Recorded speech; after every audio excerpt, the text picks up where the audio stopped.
After a year that saw the NCAA flipped on its head, including former four-time champion North Texas finishing the season unranked, while the best record in college football belonged to FBS newcomer Black Rock State, nothing could compare to the events coming in the offseason. While the Oregon Ducks celebrated their first football championship in the Pacific Northwest, the other side of the country was about to face the biggest shakeup in the history of sports. After spending a full year exploring all of their options, Notre Dame Fighting Irish had come to a decision as to what conference they would join. Complaints from members of the basketball team had led the school to sour on the ACC, and playing second or even third fiddle to established conference members Clemson and Florida State was not what they had in mind. This line of thinking also ruled out the Big 14 and the SEC. The Pac-12 would give them regular games against rivals USC and Stanford, but making cross-country flights 6 to 7 times a year wasn't appealing either. Notre Dame believed their history should be respected, and they should be considered the leading voice of the conference, much like the Texas Longhorns in the Big 14. Instead of playing savior to the Big 10, Notre Dame decided to flex its power and influence. They would join a conference, but they would structure the conference in a way they saw fit. Across the entirety of the NCAA, the Fighting Irish believed the brand they would benefit the most from lending themselves to was the Big East, which of course no longer had an FBS conference. Undeterred, they worked out a deal with the American Conference, merging the two conferences that less than a decade prior had been one and the same. The changes didn't stop there. Effectively picking up the snow globe that was college football, the new Big East shook it as hard as it could, and the conference would be nearly unrecognizable from the previous year. Along with Notre Dame, UConn, already a Big East member, would be joining the conference. They also pulled in former associate members Old Dominion and Liberty, but the biggest coup was convincing both Boston College and Pitt to leave the ACC to rejoin the conference. Temple, Houston, Memphis, Tulsa, and Cincinnati would remain in the conference, while Army and Navy, last year's conference winner, opted to become independents again. The conference also released East Carolina, South Florida, and Central Florida from their obligations, allowing them to immediately join any conference they wished. The Big East also reached an agreement with Rutgers, who were obviously dissatisfied with the Big Ten. They would not be the last team to leave. For a second straight season, the Big Ten saw multiple conference members leaving, with Rutgers leaving for the Big East and conference champion Iowa reaching an agreement with the Big 14. This left the Big Ten with 6 members, including the 5 remaining schools that founded the conference in 1895, along with Indiana. While rumors circulated that the conference would disband, including interest from the ACC in adding Wisconsin and Minnesota, the remaining members announced they had all signed a new agreement to stay in the Big Ten for the long haul. While they did lose their automatic bowl berth, the conference had survived for nearly 130 years to this point, and hoped that, in time, they could rebuild. The Big 14, who once upon a time had faced the same decision, were thrilled with adding yet another big-time school to the conference. However, they had no interest in becoming the Big 15 just yet, and with their contract up, SMU was not offered a chance to stay in the conference. With the Mustangs, along with the displaced American schools, all looking for a home, another ambitious conference was more than happy to welcome them. With 4 schools finishing in the top 25, the Sun Belt Conference believed it was the best candidate to gain the automatic bowl bid that the Big Ten had lost. They also believed it was time to take a stronger foothold in the Southeast. With no Florida teams in the conference, they extended offers to both UCF and USF, who promptly accepted. They also invited SMU, who, while never recovering from their death penalty in the 80s, would instantly become the conference's most established school. New Mexico was quietly removed from the conference, once again becoming an independent, but all eyes soon turned to the Black Rock State Gorillas, whose 13-1 record and number 11 finish in the final rankings led many to think they would be moving on to a conference up north. There was, however, one technicality that was majorly overlooked. Jeremy Britton lucked into his fortune not once, but twice. While he claimed to have foresight with his investments, it was widely believed he had only gotten lucky, as he had heavier investments in MySpace and, more recently, the AFL. Further proof of his lack of knowledge would soon surface. As sources leaked that Black Rock was supposed to join the MAC, a report from the Pittsburgh Post-Gazette revealed details of the school's agreement with the Sun Belt. Amongst the standard details, one piece of fine print nixed the Mid-American deal. As per the agreement, the Gorillas were obligated to spend at least 2 seasons in the Sun Belt, and they were only allowed to leave for a Power 5 conference if they agreed to a $50 million exit fee. A ludicrous amount to be sure, but Britain, desperate to join a conference after their abysmal first season, signed the first deal he was offered. With egg on his face and a potential hole in his wallet coming, Jeremy Britton offered a short apology to his school on Twitter, then promptly went on a 2-month vacation to the Caribbean, leaving his phone at home. With the Gorillas locked in, the Sun Belt reached agreements with both East Carolina and Tulane while allowing Georgia State to leave for Conference USA. Now feeling they had their best possible top-to-bottom conference, they felt more confident of their chances as the BCS called a press conference to announce the new recipient of that 5th automatic bowl berth. Unsurprisingly to the rest of the nation, they announced the Big East, thanks to Notre Dame's influence, would receive that bid. However, if any other conference proved it was worthy, they would consider adding a 6th bid. Disappointed but still optimistic, BlackRock, Louisiana, Arkansas State, Georgia Southern, and the rest of the conference had their sights set high. Perhaps Jeremy Britton accidentally got BlackRock into a good conference after all, but with relative silence from the West Coast conferences, the changes might not be over yet. What's up, guys? I'm Shane, and welcome to the Year 3 offseason of our BlackRock State Gorillas Dynasty.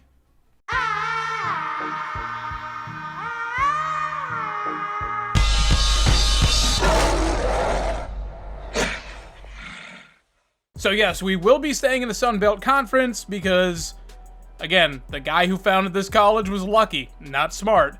What a dumb decision. But at least next year we might be able to move on.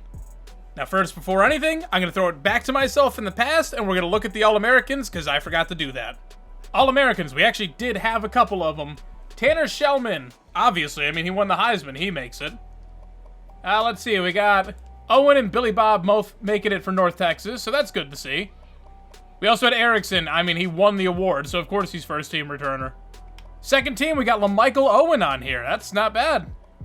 We also got Rob Rose at middle linebacker, Arrington at free safety, and we got Chapman at kicker. Alright, I'll take that. Freshman All-American, there's Ovalle. Of course he's there. I'm noticing a lack of North Texas people after the first team. Just 2 offensive linemen. We got Chapman, of course, if he won the best kicker. All conference, we got Shellman, Ovalle, DeFries, Owen and Blackman both making it, and St. Martin, Rob Rose, Arrington, Chapman, and Erickson. Second team, we got McMiller, we got Santos, and we got Clemens at punter. Go figure. All right, I just want to flip through, because I'm pretty sure North Texas lost their head coach again. No, Grayson Murphy stayed. How about that? But we lost both of our coordinators. I'm going to figure out where they went. Dwight Schrute is now the new head coach at Wyoming. Good for you, bud. Not bad off 1 season being a coordinator, technically. And Spate Nickel is the new head coach at East Carolina. So, he doesn't know it yet, but I do. He's a division rival now. The upside is I'm actually pretty sure we didn't lose anything. I'm pretty sure Spate Nickel was level 3, and so was Dwight Schrute, so actually we gained 1 point to our D coordinator. And now, I kind of hate this part, even though I'm happy that we had him. It's time to say farewell to our seniors.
So farewell to our graduating class.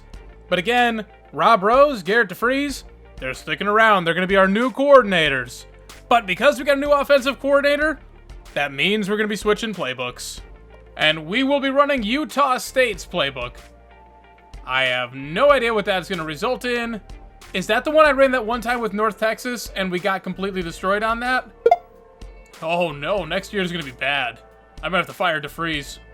Alright, no one wants to transfer in here. I don't blame them. Alright, National Signing Day. I already kind of gave you guys the rundown on this. I'm going to go 2,000 on West, 2,000 on Fuqua, and the rest of it on Jason Johnson down there. 2,000 might be overkill, but I figured that's a safe buffer. I'll definitely get them with that. I could probably honestly offer them like 100 points each and get them both, but I'd rather be safe. Because they're the only two people I want out of this class. Jason Johnson, I don't really need him, but I'll take him. And there it is. We got all three. That might be all we got, though. That's fine. We got a top 25 recruiting class out of that. Top in the conference. Sign another 5-star prospect. 2 more 4-stars. A gem. Yeah. Beautiful class. I'm happy with it. Damn, we actually jumped all the way up to number 12. Okay, I would have just been happy with top 25, but look at all these teams we just jumped. North Dakota State right here at 22, so apparently they're going to stay good for a little while, which is good to see. How far down? There's North Texas at 37. That's better than last year, I think. I think last year they were like 92. And then all the way down here at number 124 is Georgia Southern. Our rivals are about to fall off. Literally no one threw any points at these three. I could have thrown them 1,000 points apiece and just saved them for someone else. Because, you know, maybe getting my hands on like this 67 overall D end would have been nice, or the 65 tackle, but we got 2 defensive ends anyways, it's fine. Alright, now what I'm going to do is jump forward. I'll take care of the position changes, and I'll give you the finalized list of who you guys will be able to pick from to submit names for in the comment section below. Alrighty, so finally went through, moved everyone around, a couple interesting choices, but I'm trying to balance out everything I can. So Lance Charles moves over to quarterback instead of halfback because we already got Fuqua over there. He's already been claimed, though. I'm just letting you know he's over here. Halfback, we signed Fuqua, obviously. He's eligible. If you want to name a halfback, he's here. Wide receiver, Troy Carter. He was already a wide receiver, but he's already been claimed, though. But that's all right. You got Max Williams down here. He's eligible to be chosen. You got Jason Johnson down here, also eligible. And Cedric Smith, he might be eligible. I'll let you know if he even makes the roster, though. He should. At tight end, Dwayne West, actually a 75 overall tight end. Real good blocking. 85 speed, 94 excel is tremendous for a tight end. I know he loses some overall points, but it's a good spot for him.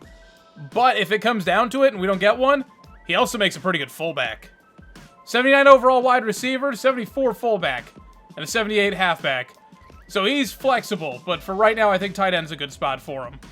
At left tackle, we got Patrick Branch, 69 overall.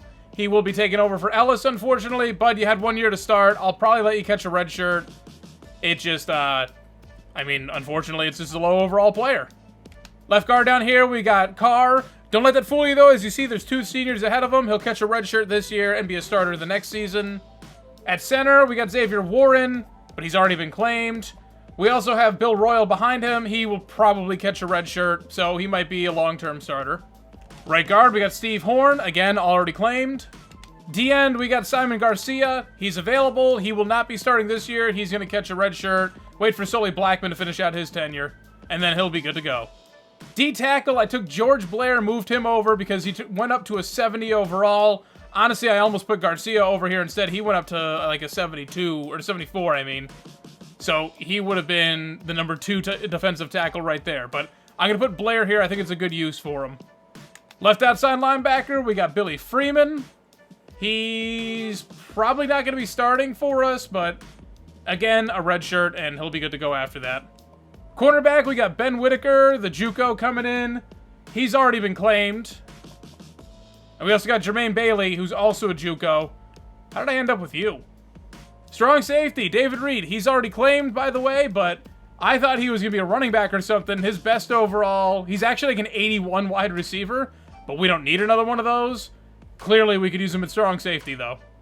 And training results. Are we going to get anything good? Oh, some magnificent training results right here on the first page. But let's flip through the whole roster. Williams going all the way up to an 88 overall. I thought they sort of lost stuff when they got the awareness boost or whatever in the regular season, but he's all the way up to an 88 already. With another year of training results to go. What did he get? +4 on the throw accuracy, +1 to throw power. So Thomas actually has better throwing stats than him. But the awareness, there's a 20-point difference. And speed and excel, he's a little bit slower. Thomas will get his chance.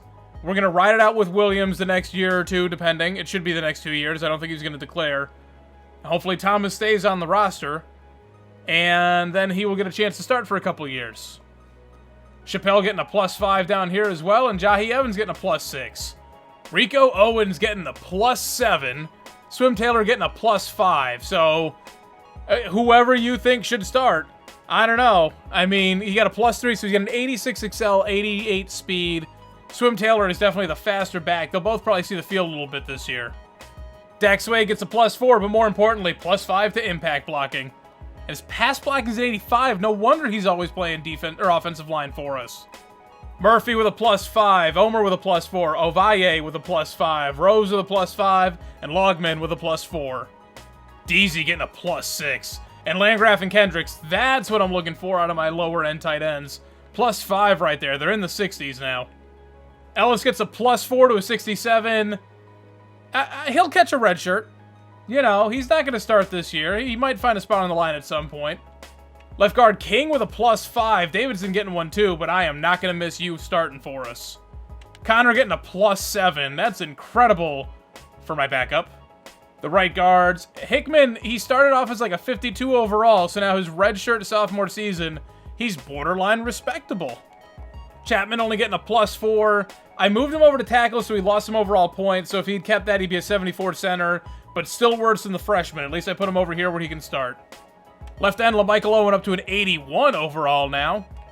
And Barika Lailo, he's down here, 67. Sully Blackman getting a +5, 81 overall. Yeah, this D-line's starting to put it together. Beardman with a +5. Noel a +6, which is incredible that we might have one of the few unnamed players on the roster starting for us. Crector down here with a +5. He might get, you know what? I might start him over Noel. I know it's an 11-point difference, but he is a viewer-submitted name, and he's probably not going to get another chance. Left outside linebacker, Steve Carter Jr. getting a +4, Hubbard a +5, but Carter's going to start. Middle linebacker, the Beast from the East getting a +5, but he's still slow as crap. Andrus is catching up. He's up to a 73 overall. And a right outside linebacker, Cavalos getting a +4. He's the one starting for us. That's great, Copeland, that you got a +6, but you're not a named player. Cornerback, oh, I see some good results here. Sears only getting a +4, but Boggs with a +6. Kane with a +6. Shaden Miner getting a +5, but he's still got 2 years to go after this. Clark a +4, and Keller getting a +5. Rogers a +4 on their red shirts. Gilbert Cooper up to an 81 overall after his red shirt. And Andrew Thomas getting up to a 73.